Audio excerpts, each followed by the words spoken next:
'Cause like a princess she was laying there, moonlight dancing off her hair.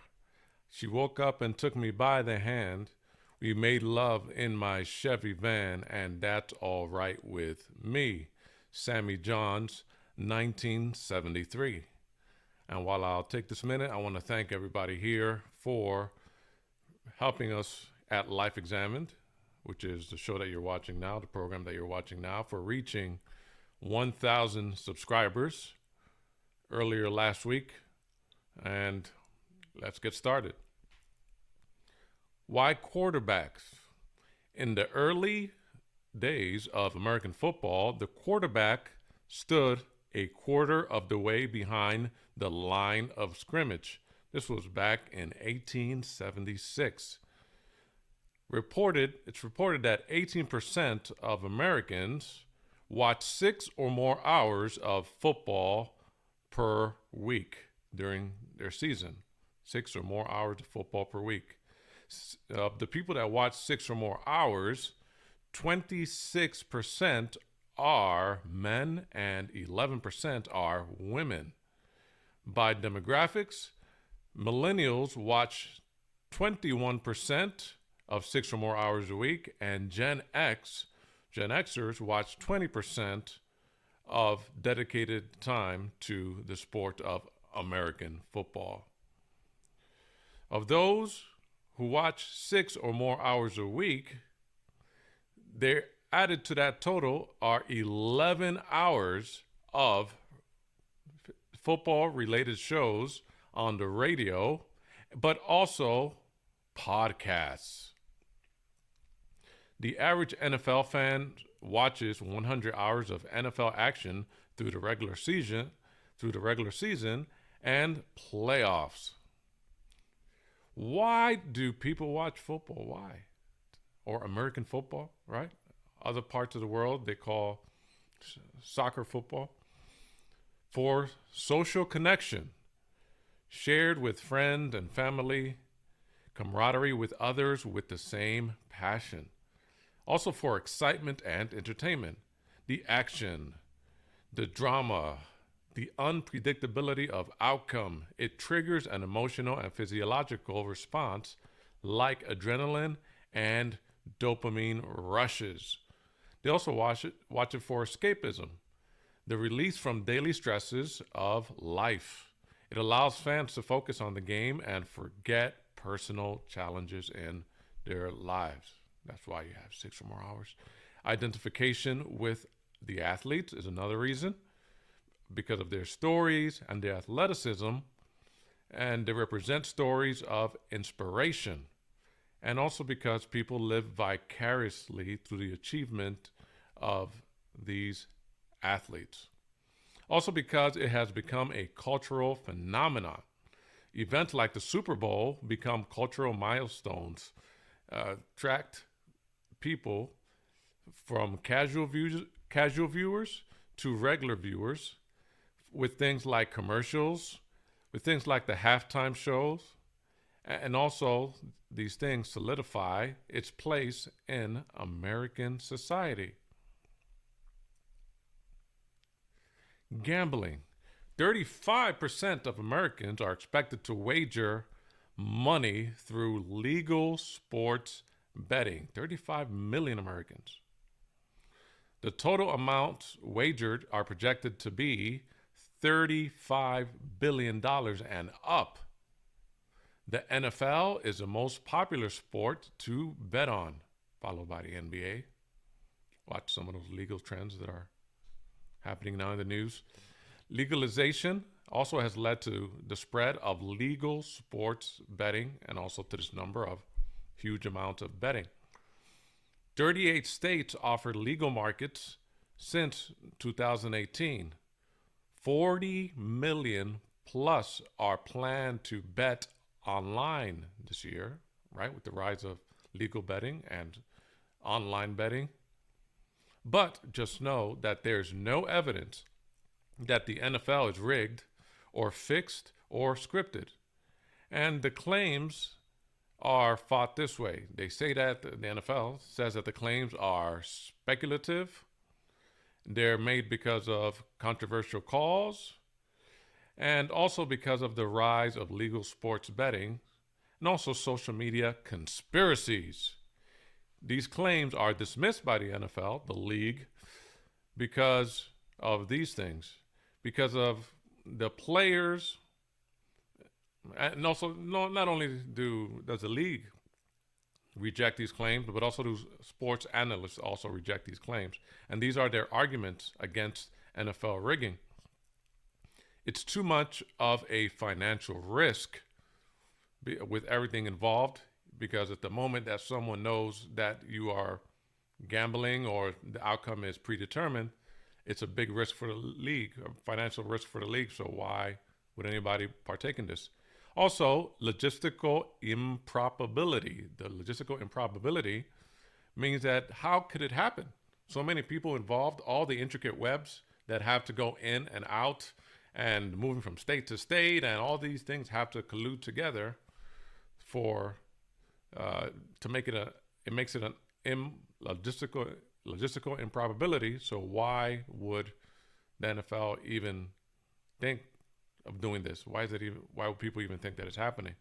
Also because of player integrity, right? We see their emotions when they lose the game or when they win the game, that this cannot be predetermined or scripted. These players really want to win. They know everything that goes on the field and behind the scenes. So the emotional aspect of it makes this a player integrity issue, which the players are not willing to cross the line when it comes to this. Also because of the structure of the league, the way that the league is set up, it's made that something like the salary cap is going to keep players and teams and officials honest, right? Las Vegas. And also a lot of these claims, they are just human error. So because the human error aspect of it, a lot of people think that it's something that is because your team received a bad call, the human error aspect of it, that's why people think it's rigged. No, there's a lot of human errors. Teams are still judged by not judged by machines, by human beings. They're judged by human beings. So there's always that aspect to it. So no, that's just another fallacy. Also, sports bookies and sports books, it's just too much of a danger of all the legal sports betting that's going on for this to be rigged, because that means everybody who's investing in this league then knows that they're throwing money away for no reason. So these are things that the NFL says why rigging in the NFL, the league, is not a justified claim.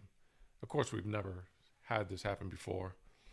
Aspects of the Roman Coliseum games, the point shaving scandals, or whatever rigging event has come into. Wrestling is not the only scripted sport, but unless you have proof or unless you decide to investigate, perhaps you'll never get to the bottom of these things. Chevrolet commercial. Chevrolet. Its new commercial, Memory Lane, from 2025, has a great aspect of nostalgia, of family around the holidays, in a 1987 Chevrolet Suburban. Nostalgic flashbacks to past trips filled with children, dogs, and typical family moments of growing up, set to the song Build a Home by Patrick Watson. It concludes with people's arrival at a cottage to meet their now grown children and a grandchild. The ad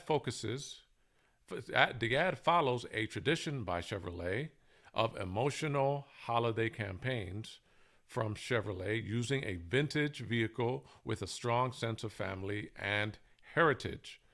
The longer you keep something, it develops a strong sense of family and heritage. And in this case, they use the vehicle marvelously. See, themes of other holiday commercials, or in their holiday commercials from Chevrolet, are themes of family, community, nostalgia, grief, and the passing, loss and grief, and the passage of time. The ad agency responsible for this modern work of art that probably deserves a daytime Emmy is the ad agency known as Anomaly, and the director of it is Lance Accord of Park Picture Productions Company. This is the second holiday ad by the Anomaly agency since they won the account back in 2024. I wonder what they were trying to move away from. I wonder what they were trying to get back into the minds of the people and in people's spending back in 2024. What great event was happening or just finished happening that they were trying to muster up a sense of family, of community spirit, of human spirit, of family spirit, of emotion, of togetherness that kept people apart for years, for years. So this is the second holiday ad by the Anomaly Agency since they won the account in 2024, continuing with the tradition of emotional storytelling centered on family and nostalgia. What could they have been trying to move away from? If you are trying to find out what some of their other ads look like, check their ad from 2024 when Anomaly won the account from Chevrolet. It's none other than a 5-minute and 20-second piece of magical presentation with a classic Chevrolet in the back and the minimal appearance of the new line of vehicles in the commercial. They deal with memory loss and family and the holidays and getting in touch with what was to what is and the passage and travel of time that no matter what is happening in society, you just can't seem to go away from. It doesn't matter what political event is happening. It doesn't matter what major news event is happening. The people seem to keep going back to something that combines the human spirit instead of tears it apart or tries to tear it apart. And the thing that the commercial does well is that they bank on their history and heritage. And there's been a lot of talk of American cars going overseas and a lot of talk of the American car not being one that lasts a long time. Well, these kind of commercials do, because this part of the American society does. And not only that, but it's something that this time of year and season, fall, winter, which encourages reflection, you just can't help but notice the renewal of things that we're trying to be taken away from in the last few years without explanation or without any justification for a lot of it. That's Life Examined. And if you didn't like what you just heard, well, you can always get your quarterback. Go on and take on the day.